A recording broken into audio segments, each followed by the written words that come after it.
នេះជាចំណីរបស់ជ្រូករបស់ខ្ញុំបងជ្រូកកណ្ដុរកាត់ព្រៃឈ្មោះនេះវាកាត់ព្រៃហើយមើលនេះវាកណ្ដុរកាត់ព្រៃសារកណ្ដុរកាត់ព្រៃទាំងពីរហ្នឹងបងហើយចង់បង្ហាញបងប្អូនតិចទៅថាពេលដែលស្រូវថោកបងប្អូននេះដូចខ្ញុំមានបបរតកួនកតុកអីដាក់ចូលគ្នាហ្នឹង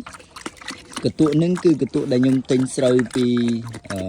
អ្នកភូមិរបស់ខ្ញុំដែលគាត់លក់បានធូរថ្លៃមែនទែនស្រូវគាត់អត់សូវល្អអញ្ចឹងគាត់លក់បានត្រឹមតែមួយតោន65ហ្នឹងស្ងួតល្អបងប្អូនអញ្ចឹងខ្ញុំក៏ទិញមកយកធ្វើបបរនេះធ្វើកតុកនេះបងប្អូនទិញតែម៉ាស៊ីនមួយមកកិនធ្វើកតុកបើយើងទៅទិញកតុកពីគេ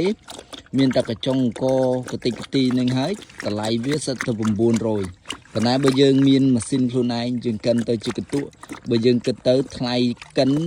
យើងគិតថា1គីឡូ200ចុះអញ្ចឹងវាឡើងឧទាហរណ៍ថាបើ1តោន65អញ្ចឹងវាឡើង1តោន67ទេអញ្ចឹងវានៅតែល្អជាងបងប្អូន1គីឡូយើងគិតទៅវាខ្ទង់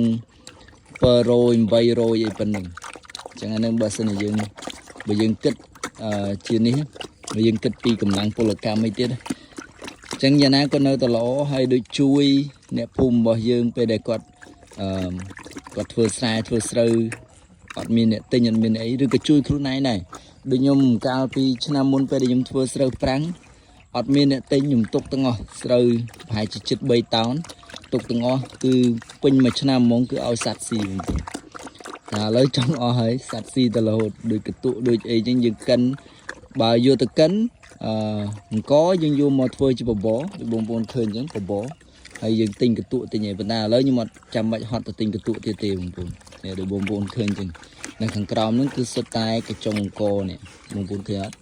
ហើយកតុកវិញសឹងតែកតុកលេខ1វាមិនអាចដូចកតុកយើងទៅទិញពីគេមកមានជាតិអង្គបន្តិចទេអានេះយើងកិនពីស្រូវទាំងស្រុងហ្មងហើយដូចពោតអីបងប្អូនត្រូវការចង់ទិញអីអាចទិញពីខ្ញុំបានកតុកកិនជាកតុកពោតក៏បានដែរឥឡូវដោយសារមានម៉ាស៊ីន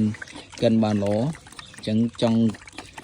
ស្រាប់លាយជាមួយនឹងចំណីទាកាប៉ាក៏បានឬក៏យើងចង់កិនទៅជាកតុកដើម្បីលាយក៏បានពេលដែលយើងកិនទៅជាកតុកបើលាយជាមួយបន្លែលាយជាមួយអីយើងដាក់ទឹកប៉ែកទៅវាស៊ីអស់ហ្មងអញ្ចឹងវាល្អអញ្ចឹងវីដេអូនេះគឺគ្រាន់តែប៉ុណ្្នឹងឯងបងប្អូនបង្ហាញបងប្អូនប៉ុណ្្នឹងខ្ញុំច្រើនជម្រាបលាគ្នានៅវីដេអូក្រោយ